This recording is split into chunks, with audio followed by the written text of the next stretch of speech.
What is going on, everyone? My name is Jared Haas, and welcome with Michael Massie here to the SRX season finale here at Lucas Oil Speedway.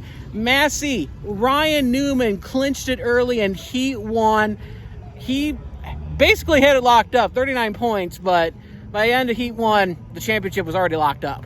Yeah, pretty much Tony Stewart, the only way he was going to win it was he had to sweep, pretty much, and Newman not have a great night. We saw Newman in Heat 1 finish 2 spots ahead of Tony, and that clinched it for him, which it's kind of fitting because, you know, the points added late to the season for Marco Andretti last year ended up being the difference in Newman not winning the 2022 championship.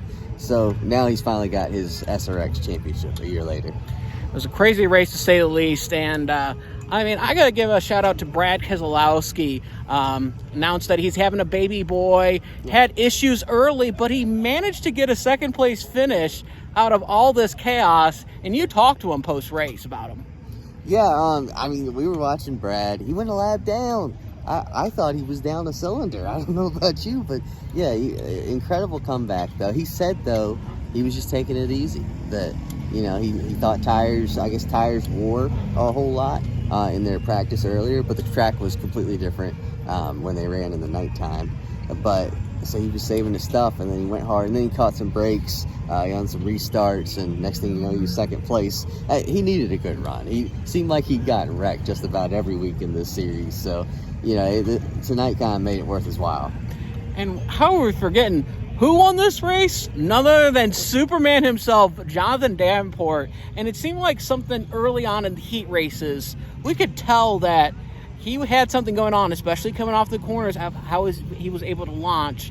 Are you surprised at all with John Davenport's performance on that, or what's your thoughts on that, him winning the race?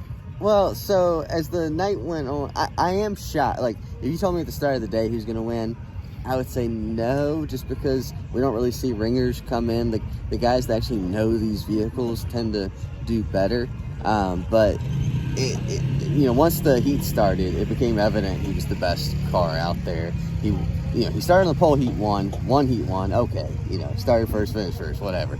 But then the field gets inverted, and he works his way up to 4th in Heat 2. At that point, I'm like, okay, he's pretty good. And then I believe he led every single lap of the main event. The only time he wasn't leading in the main event was when Clint Boyer sent it into that turn over there, sent it to the moon, and it was briefly ahead, and then Davenport did the slide, did the crossover after the slide job to take the lead back. And, they slid each other a couple times, and ultimately Davenport came on top. And I talked to Clint Boyer, and he was, like I said, he had to try it, and it just didn't work out there. But he put one heck of a show. I think the cars were very racy. Seemed like a very successful SRX race, especially for season finale for 2023. Incredible show. That will do it here at Frontstretch.com for the SRX edition of our coverage. As well, you can catch us every weekend at the NASCAR weekends. We will be here next week, this weekend at Watkins Glen, coverage for you as well. So Jared Haas here, Michael Massie signing off here in Wheatland, Missouri. This is Austin Dillon, driver of the Bass Pro Shops Chevrolet. Make sure to hit that subscribe button. Also check out one of those 2 videos beside me. Visit frontstretch.com for more racing content.